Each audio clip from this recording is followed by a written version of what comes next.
Dr. Marcus, a lot of kids seem to have runny noses and runny eyes, and sometimes you think it's a cold, but it keeps lasting too long. How would you know the difference between a cold and a kid maybe is allergic to something?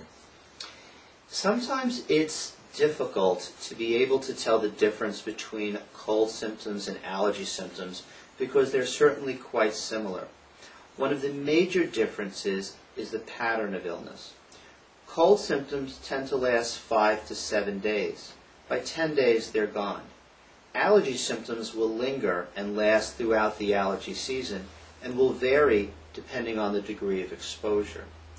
The length of time and the repeated nature of symptoms are the most important things to look for when you're trying to tell the difference between a cold and an allergy.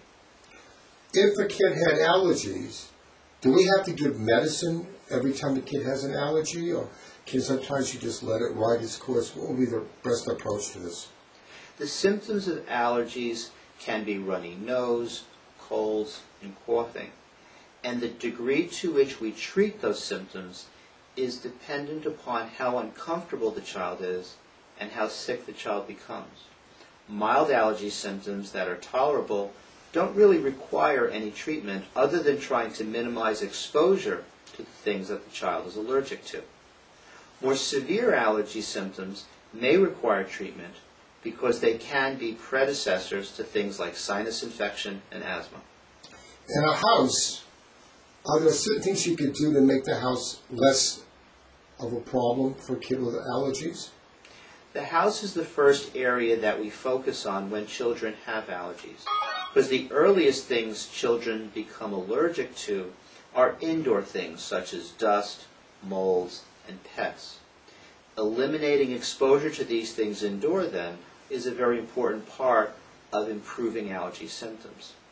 Controlling dust is one of our major focuses. We've learned that dust and the constituents of dust are a very important trigger for allergies in children, and measures to control dust exposure are things that we review with parents frequently. Some of these measures can be things as easy as cleaning more often. We want to clean the house frequently, especially focusing on the child's bedroom. Try to minimize the use of rugs and carpeting, since these tend to accumulate and attract dust more easily and are more difficult to keep dust-free.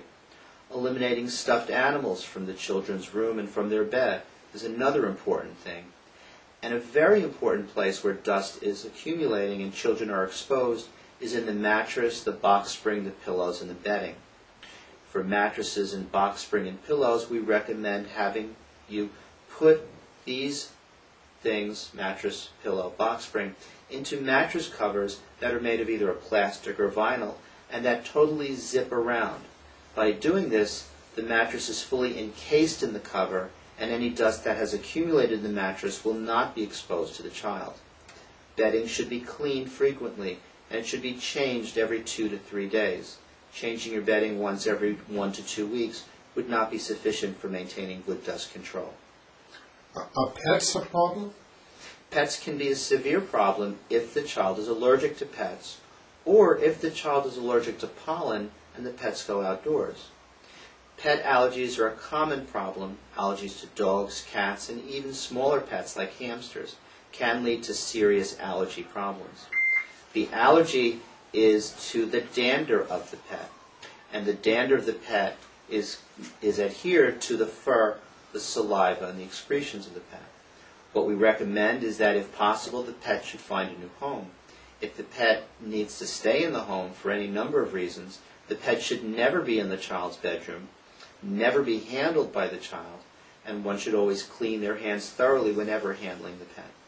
If a kid's allergic to maybe dog, is a short-haired dog possibly not such a bad thing to have? It's a common misconception that there are dogs that are allergy-proof. This is really not true.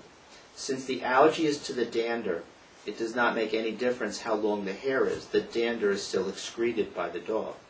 Short-haired dogs will shed less, so the hair will spread less easily to parts of the house. But any exposure to the dog still can trigger allergy symptoms. If the kid is allergic, are there any treatments that maybe make the kid less sensitized to, say, some of the things that you know the kid's allergic to? There are two approaches to treating allergies. One approach is to use medications to treat the symptoms. But treating the symptoms of allergies does not change the fact that the patient remains allergic to those substances, and so the medications become chronically needed whenever symptoms occur. The other approach is to desensitize the patient. That is, to use allergy shots to decrease the sensitivity of the patient to the allergen. By doing this, the patient will eventually be able to tolerate exposure to the allergen without developing symptoms. Allergy shots do not work for everybody, but when they do work, they're a very helpful treatment in preventing allergy symptoms. If you were going to diagnose a kid with allergy, certainly you take a good history. How can you diagnose this correctly to know what the kid really is allergic to? You always start with a careful history, trying to see when symptoms occur, what exposures trigger symptoms, and what seasons trigger symptoms. Once you have this starting point, you have a general idea of the types of things that the patient is allergic to. The next step is to do allergy testing to definitively identify the things that are causing the symptoms. There are two forms of allergy testing: allergy blood tests and allergy skin tests. And data shows us that allergy skin tests are more accurate than blood tests. Statistics say that allergy skin tests are 95% accurate in identifying things the patient is allergic to, whereas the blood tests are only about 80% to a maximum of 90% accurate. Therefore, if tolerated, we always recommend using the allergy skin testing to be more definitive in identifying the allergy triggering the patient's symptoms. So skin testing and blood testing could sometimes miss something that a good history could get. That's entirely true. No test is perfect, and the data shows us that anywhere from 5 to 20% of allergies can be missed by the testing. That's why the history is always the most important starting point. If we see that exposure to certain things always triggers symptoms, then regardless of what the testing shows, we should assume the child is allergic to that substance until proven otherwise. What we can do is eliminate exposure to that substance for a period of time, 6 to 12 months, and then re-expose the patient to the substance another time to see if the symptoms return.